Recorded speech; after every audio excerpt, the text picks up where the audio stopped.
Hello, my name is Farah Ramirez, and I'm going to talk about some challenges that bilingual, monolingual, and emergent students might face here in the classroom. To begin with, I would like to say that after watching the video of Karina Chapa, her TED Talk, I felt identified with her when she was talking about her time going to school here in the U.S. When she was an emergent student.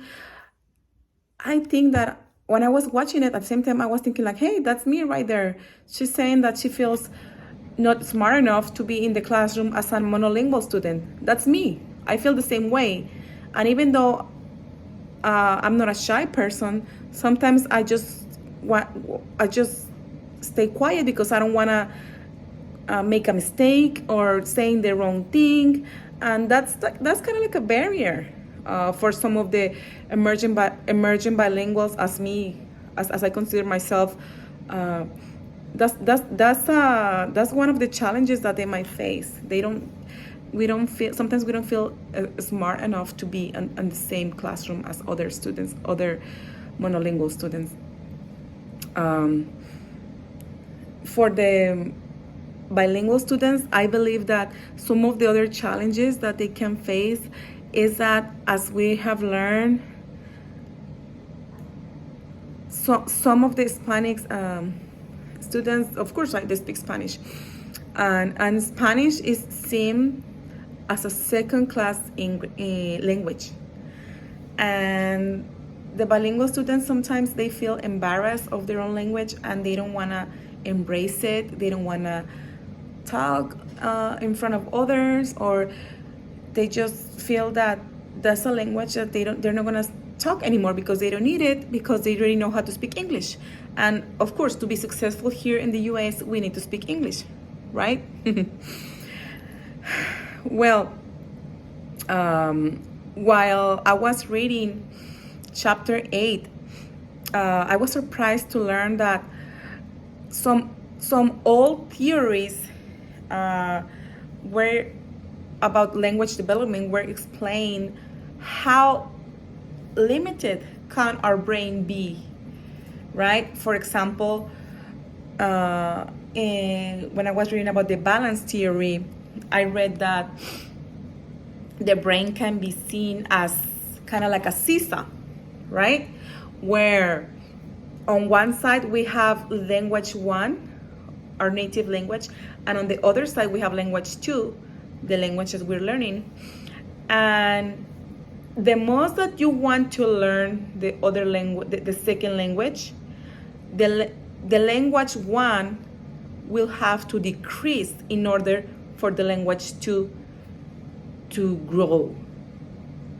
If you look at that analogy, this is kind of like a seesaw, right? Another theory that I was reading about was the theory of the balloons, where you have two balloons, and one of the balloons is big because you are learning one language, but in order for this balloon to grow, the other one will have to be smaller.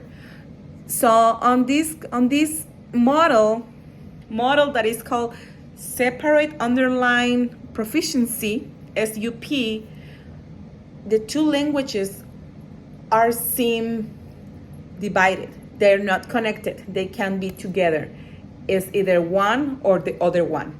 And under this model, our brain is limited. It's kind of like telling you, like, oh, you can only have 500 words that your brain can process. Is that true? No, it's not, right? Because we know that we have more room, and the more we practice and the more we learn, we get better at learning new stuff. I also read about the underlying proficiency model, and this model talks about how two languages are working together to make the brain, our cognitive skill, make it better, make it bigger. For example, on this model, we talk about it's talking about two icebergs, right? One and two, and then on the bottom of the iceberg there is this connection between the two icebergs, the two little icebergs, and this connection is huge. In other words, under the underlying proficiency model, two languages are working together to make the brain stronger and better, to make the central operating system huge.